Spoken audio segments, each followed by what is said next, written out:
When we started for our drive, the sun was shining brightly on Munich, and the air was full of the joyousness of early summer. Just as we were about to depart, Herr Delbruck, the maître d'hôtel of the Quatre Saisons, where I was staying, came down, bareheaded, to the carriage, and after wishing me a pleasant drive, said to the coachman, still holding his hand on the handle of the carriage door, "Remember, you are back by nightfall. The sky looks bright, but there is a shiver in the north wind that says there may be a sudden storm. But I am sure you will not be late." Here he smiled and added, "For you know what night it is." Johann answered with an emphatic, "Ja, mein Herr," and touching his hat, drove off quickly. When we had cleared the town, I said, after signalling to him to stop, "Tell me, Johann, what is tonight?" He crossed himself as he answered laconically, "Walpurgisnacht." Then he took out his watch, a great, old-fashioned German silver thing as big as a turnip, and looked at it, with his eyebrows gathered together and a little impatient shrug of his shoulders. I realized that this was his way of respectfully protesting against the unnecessary delay, and sank back in the carriage, merely motioning him to proceed. He started off rapidly, as if to make up for lost time. Every now and then the horses seemed to throw up their heads and sniff the air suspiciously. On such occasions I often looked round in alarm. The road was pretty bleak, for we were traversing a sort of high, wind-swept plateau. As we drove, I saw a road that looked but little used, and which seemed to dip through a little winding valley. It looked so inviting that even at the risk of offending him, I called Johann to stop, and when he had pulled up, I told him I would like to drive down that road. He made all sorts of excuses, and frequently crossed himself as he spoke. This somewhat piqued my curiosity, so I asked him various questions. He answered fencingly, and repeated, looking at his watch in protest. Finally I said, "Well, Johann, I want to go down this road. I shall not ask you to come unless you like. But tell me why you do not like to go. That is all I ask." For answer he seemed to throw himself off the box, so quickly did he reach the ground. Then he stretched out his hands appealingly to me, and implored me not to go. There was just enough of English mixed with the German for me to understand the drift of his talk. He seemed always just about to tell me something, the very idea of which evidently frightened him, but each time he pulled himself up, saying, as he crossed himself, "Walpurgisnacht." I tried to argue with him, but it was difficult to argue with a man when I did not know his language. The advantage certainly rested with him, for although he began to speak in English, of a very crude and broken kind, he always got excited and broke into his native tongue, and every time he did so he looked at his watch. Then the horses became restless and sniffed the air. At this he grew very pale, and looking around in a frightened way, he suddenly jumped forward, took them by the bridles, and led them on some 20 feet. I followed and asked why he had done this. For answer he crossed himself and pointed to the spot we had left, and drew his carriage in the direction of the other road, indicating a cross, and said, first in German, then in English, "Buried him what killed themselves." I remembered the old custom of burying suicides at the crossroads. "Ah, I see, a suicide. How interesting." But for the life of me I could not make out why the horses were frightened. Whilst we were talking, we heard a sort of sound between a yelp and a bark. It was far away, but the horses got very restless, and it took Johann all his time to quiet them. He was pale, and said, "It sounds like a wolf, but yet there are no wolves here now." "No?" I said, questioning him. "Isn't it long since the wolves were so near the city?" "Long, long," he answered. "In the spring and summer, but with the snow the wolves have been here not so long." While he was petting the horses and trying to quiet them, the dark clouds drifted rapidly across the sky. The sunshine passed away, and a breath of cold wind seemed to drift past us. It was only a breath, however, and more in the nature of a warning than a fact, for the sun came out brightly again. Johann looked under his lifted hand at the horizon and said, "The storm of snow, he comes before long time." Then he looked at his watch again, and, straightway holding his reins firmly, for the horses were still pawing the ground restlessly and shaking their heads, he climbed to his box, as though the time had come for proceeding on our journey. I felt a little obstinate and did not at once get into the carriage. "Tell me," I said, "about this place where the road leads," and I pointed down. Again he crossed himself and mumbled a prayer before he answered, "It is unholy." "What is unholy?" I inquired. "The village." "Then there is a village?" "No, no, no one lives there. Hundreds of years." My curiosity was piqued. "But you said there was a village." "There was." "Where is it now?" Whereupon he burst out into a long story in German and English, so mixed up that I could not quite understand exactly what he said. But roughly I gathered that long ago, hundreds of years, men had died there and been buried in their graves, and sounds were heard under the clay. And when the graves were opened, men and women were found rosy with life, and their mouths red with blood. And so, in haste to save their lives, aye, and their souls, and here he crossed himself, those who were left fled away to other places, where the living lived, and the dead were dead, and not something. He was evidently afraid to speak the last words. As he proceeded with his narration, he grew more and more excited. It seemed as if imagination had got hold of him, and he ended in a perfect paroxysm of fear, white-faced, perspiring, trembling and looking round him, as if expecting that some dreadful presence would manifest itself there in the bright sunshine on the open plain. Finally, in an agony of desperation, he cried, "Walpurgisnacht!" and pointed to the carriage for me to get in. All my English blood rose at this, and standing back I said, "You are afraid, Johann, you are afraid. Go home. I shall return alone. The walk will do me good." The carriage door was open. I took from the seat my oak walking stick, which I always carry on my holiday excursions, and closed the door, pointing back to Munich, and said, "Go home, Johann. Walpurgisnacht doesn't concern Englishmen." The horses were now more restive than ever, and Johann was trying to hold them in, while excitedly imploring me not to do anything so foolish. I pitied the poor fellow. He was deeply in earnest, but all the same I could not help laughing. His English was quite gone now. In his anxiety he had forgotten that his only means of making me understand was to talk my language, so he jabbered away in his native German. It began to be a little tedious. After giving the direction, home, I turned to go down the crossroad into the valley. With a despairing gesture, Johann turned his horses towards Munich. I leaned on my stick and looked after him. He went slowly along the road for a while. Then there came over the crest of the hill a man, tall and thin. I could see so much in the distance. When he drew near the horses, they began to jump and kick about, then to scream with terror. Johann could not hold them in. They bolted down the road, running away madly. I watched them out of sight, then looked for the stranger, but I found that he, too, was gone.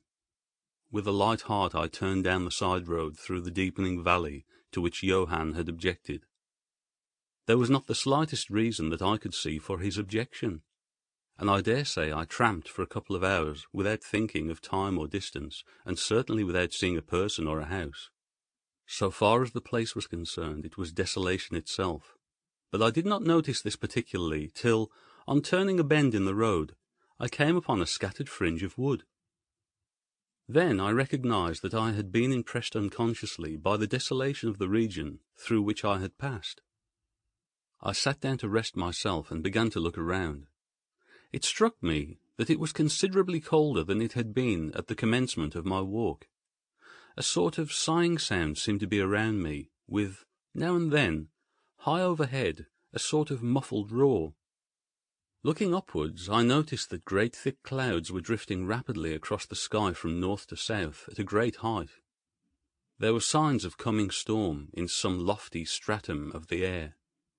I was a little chilly, and thinking that it was the sitting still after the exercise of walking, I resumed my journey. The ground I passed over was now much more picturesque. There were no striking objects that the eye might single out, but in all there was a charm of beauty. I took little heed of time, and it was only when the deepening twilight forced itself upon me that I began to think of how I should find my way home. The brightness of the day had gone. The air was cold, and the drifting of clouds high overhead was more marked. They were accompanied by a sort of far-away, rushing sound, through which seemed to come, at intervals, that mysterious cry which the driver had said came from a wolf. For a while I hesitated. I had said I would see the deserted village. So on I went, and presently came on a wide stretch of open country, shut in by hills all around. Their sides were covered with trees, which spread down to the plain, dotting, in clumps, the gentler slopes and hollows which showed here and there. I followed with my eye the winding of the road, and saw that it curved close to one of the densest of these clumps, and was lost behind it. As I looked there came a cold shiver in the air, and the snow began to fall. I thought of the miles and miles of bleak country I had passed, and then hurried on to seek the shelter of the wood in front. Darker and darker grew the sky, and faster and heavier fell the snow, till the earth before and around me was a glistening white carpet, the further edge of which was lost in misty vagueness. The road was here but crude, and when on the level its boundaries were not so marked. And when it passed through the cuttings, and in a little while I found that I must have strayed from it, for I missed underfoot the hard surface, and my feet sank deeper in the grass and moss. Then the wind grew stronger and blew with ever-increasing force, till I was fain to run before it.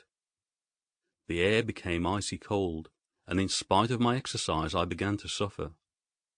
The snow was now falling so thickly, and whirling around me in such rapid eddies, that I could hardly keep my eyes open.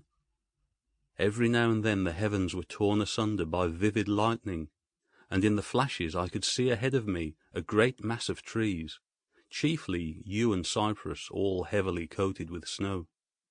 I was soon amongst the shelter of the trees, and there, in comparative silence, I could hear the rush of the wind high overhead. Presently the blackness of the storm had become merged in the darkness of the night. By and by the storm seemed to be passing away. It now only came in fierce puffs or blasts. At such moments the weird sound of the wolf appeared to be echoed by many similar sounds around me. Now and again, through the black mass of drifting cloud, came a straggling ray of moonlight, which lit up the expanse and showed me that I was at the edge of a dense mass of cypress and yew trees. As the snow had ceased to fall, I walked out from the shelter and began to investigate more closely. It appeared to me that amongst so many old foundations as I had passed, there might still be standing a house in which, though in ruins, I could find some sort of shelter for a while. As I skirted the edge of the copse, I found that a low wall encircled it, and following this, I presently found an opening. Here the cypress formed an alley leading up to a square mass of some kind of building. Just as I caught sight of this, however, the drifting clouds obscured the moon, and I passed up the path in darkness. The wind must have grown colder, for I felt myself shiver as I walked, but there was hope of shelter, and I groped my way blindly on. I stopped, for there was a sudden stillness. The storm had passed, and perhaps in sympathy with nature's silence, my heart seemed to cease to beat. But this was only momentarily, for suddenly the moonlight broke through the clouds, showing me that I was in a graveyard, and that the square object before me was a great massive tomb of marble, as white as the snow that lay on and all around it. With the moonlight there came a fierce sigh of the storm, which appeared to resume its course with a long, low howl as of many dogs or wolves. I was awed and shocked, and felt the cold perceptibly grow upon me, till it seemed to grip me by the heart. Then, while the flood of moonlight still fell on the marble tomb, the storm gave further evidence of renewing, as though it was returning on its track. Impelled by some sort of fascination, I approached the sepulchre to see what it was, and why such a thing stood alone in such a place. I walked around it and read over the Doric door, in German, Countess Dollingen of Gratz in Styria, Sought and found death, 1801. On the top of the tomb, seemingly driven through the solid marble, for the structure was composed of a few vast blocks of stone, was a great iron spike or stake. On going to the back I saw graven, in great Russian letters, "The dead travel fast." There was something so weird and uncanny about the whole thing that it gave me a turn and made me feel quite faint. I began to wish for the first time that I had taken Johann's advice. Here a thought struck me, which came under almost mysterious circumstances, and with a terrible shock. This was Walpurgis Night. Walpurgis Night, when according to the belief of millions of people, the devil was abroad, when the graves were opened and the dead came forth and walked, when all evil things of earth and air and water held revel. This very place the driver had specially shunned. This was the depopulated village of centuries ago. This was where the suicide lay, and this was the place where I was alone, unmanned, shivering with cold in a shroud of snow, with a wild storm gathering again upon me. It took all my philosophy, all the religion I had been taught, all my courage, not to collapse in a paroxysm of fright. And now a perfect tornado burst upon me. The ground shook as though thousands of horses thundered across it, and this time the storm bore on its icy wings not snow, but great hailstones which drove with such violence that they might have come from the throngs of Balearic singers, hailstones that beat down leaf and branch and made the shelter of the cypresses of no more avail than though their stems were standing corn. At the first I had rushed to the nearest tree, but I was soon fain to leave it and seek the only spot that seemed to afford refuge, the deep Doric doorway of the marble tomb. There, crouching against the massive bronze door, I gained a certain amount of protection from the beating of the hailstones, for now they only drove against me as they ricocheted from the ground and the side of the marble. As I leaned against the door, it moved slightly and opened inwards. The shelter of even a tomb was welcome in that pitiless tempest, and I was about to enter it when there came a flash of forked lightning that lit up the whole expanse of the heavens. In the instant, as I am a living man, I saw, as my eyes were turned into the darkness of the tomb, a beautiful woman, with rounded cheeks and red lips, seemingly sleeping on a bier. As the thunder broke overhead, I was grasped as by the hand of a giant and hurled out into the storm. The whole thing was so sudden that before I could realize the shock, moral as well as physical, I found the hailstones beating me down. At the same time I had a strange, dominating feeling that I was not alone. I looked towards the tomb. Just then there came another blinding flash, which seemed to strike the iron stake that surmounted the tomb and to pour through to the earth, blasting and crumbling the marble as in a burst of flame. The dead woman rose for a moment of agony while she was lapped in the flame, and her bitter scream of pain was drowned in the thunder crash. The last thing I heard was this mingling of dreadful sound, as again I was seized in the giant grasp and dragged away, while the hailstones beat on me and the air around seemed reverberant with the howling of wolves. The last thing that I remembered was a vague, white, moving mass, as if all the graves around me had sent out the phantoms of their sheeted dead, and that they were closing in on me through the white cloudiness of the driving hail. Gradually there came a sort of vague beginning of consciousness, then a sense of weariness that was dreadful. For a time I remembered nothing, but slowly my senses returned. My feet seemed positively racked with pain, yet I could not move them. They seemed to be numbed. There was an icy feeling at the back of my neck and all down my spine, and my ears, like my feet, were dead, yet in torment. But there was in my breast a sense of warmth, which was, by comparison, delicious. It was a nightmare, a physical nightmare, if one may use such an expression, for some heavy weight on my chest made it difficult for me to breathe. This period of semi-lethargy seemed to remain a long time, and as it faded away I must have slept or swooned. Then came a sort of loathing, like the first stage of seasickness, and a wild desire to be free from something, I knew not what. A vast stillness enveloped me, as though all the world were asleep or dead, only broken by the low panting as of some animal close to me. I felt a warm rasping at my throat. Then came a consciousness of the awful truth, which chilled me to the heart and sent the blood surging up through my brain. Some great animal was lying on me, and now licking my throat. I feared to stir, but some instinct of prudence bade me lie still. But the brute seemed to realize that there was now some change in me, for it raised its head. Through my eyelashes I saw above me the two great, flaming eyes of a gigantic wolf. Its sharp, white teeth gleamed in the gaping red mouth, and I could feel its hot breath fierce and acrid upon me. For another spell of time I remembered no more. Then I became conscious of a low growl, followed by a yelp, renewed again and again. Then, seemingly very far away, I heard a "Halloa! Halloa!" as of many voices calling in unison.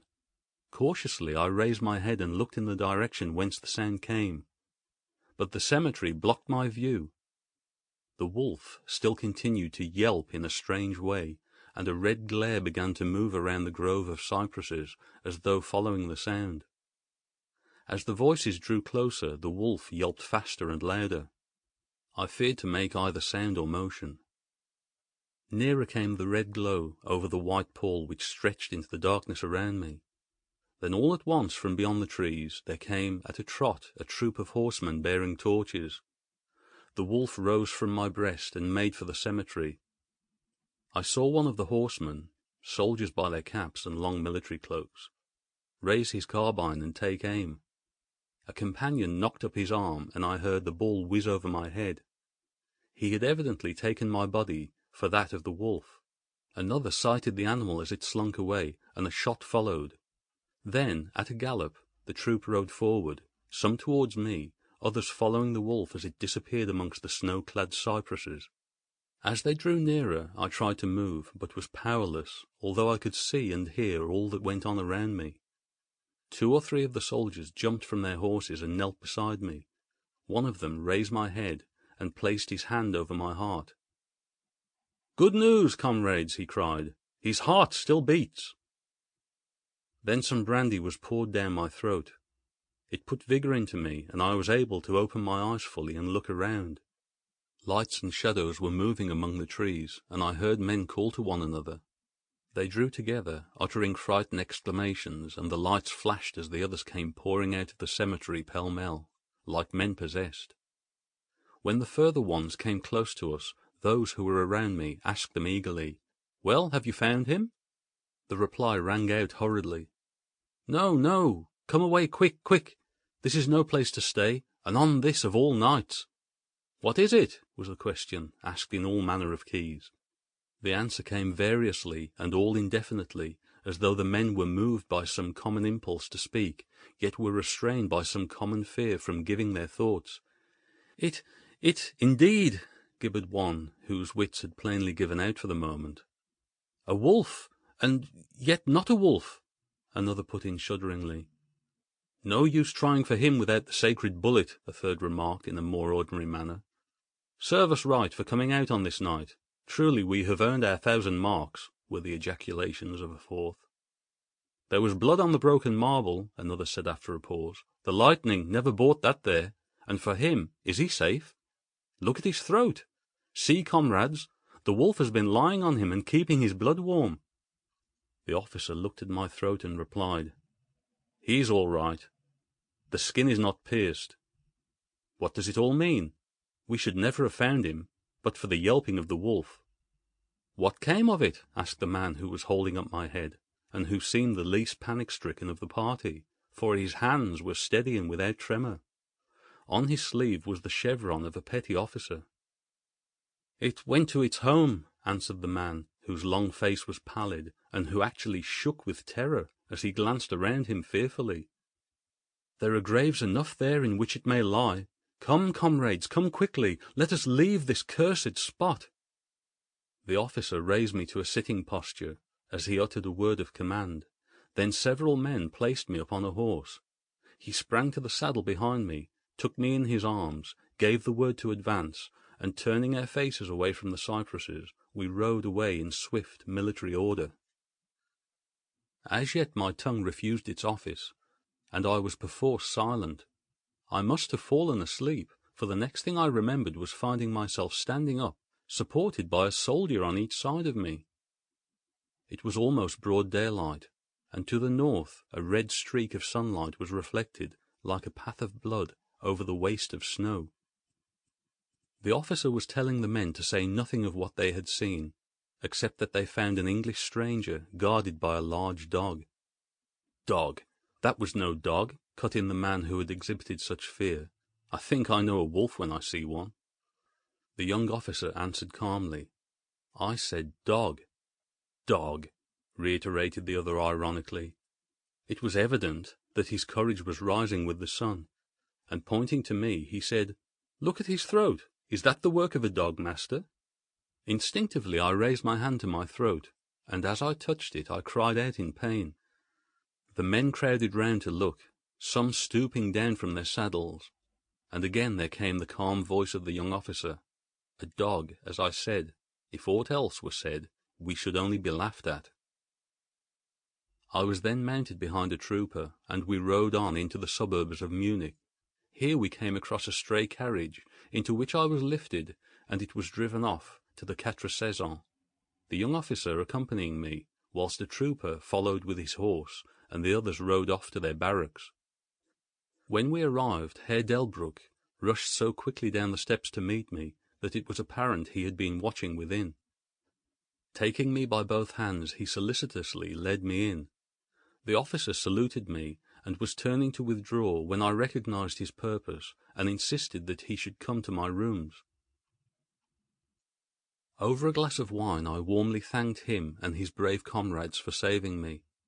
He replied simply that he was more than glad, and that Herr Delbruck had at first taken steps to make all the searching party pleased, at which ambiguous utterance the maître d'hôtel smiled, while the officer pleaded duty and withdrew. "But Herr Delbruck," I inquired, "how and why was it that soldiers searched for me?" He shrugged his shoulders as if in depreciation of his own deed, as he replied, "I was so fortunate as to obtain leave from the commander of the regiment in which I served to ask for volunteers." "But how did you know I was lost?" I asked. "The driver came hither with the remains of his carriage, which had been upset when the horses ran away." "But surely you would not send a search party of soldiers merely on his account?" "Oh no," he answered, "but even before the coachman arrived I had this telegram from the boyar whose guest you are," and he took from his pocket a telegram, which he handed to me, and I read, "Bistritz. Be careful of my guest. His safety is most precious to me. Should aught happen to him, or if he be missed, spare nothing to find him and ensure his safety. He is English and therefore adventurous. There are often dangers from snow and wolves at night. Lose not a moment if you suspect harm to him. I answer your zeal with my fortune. Dracula." As I held the telegram in my hand, the room seemed to whirl around me, and if the attentive maître d'hôtel had not caught me, I think I should have fallen.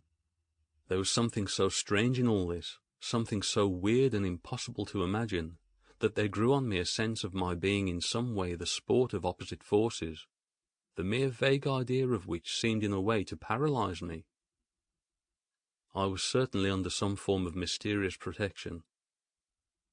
From a distant country had come, in the very nick of time, a message that took me out of the danger of the snow-sleep and the jaws of the wolf. End of Dracula's Guest.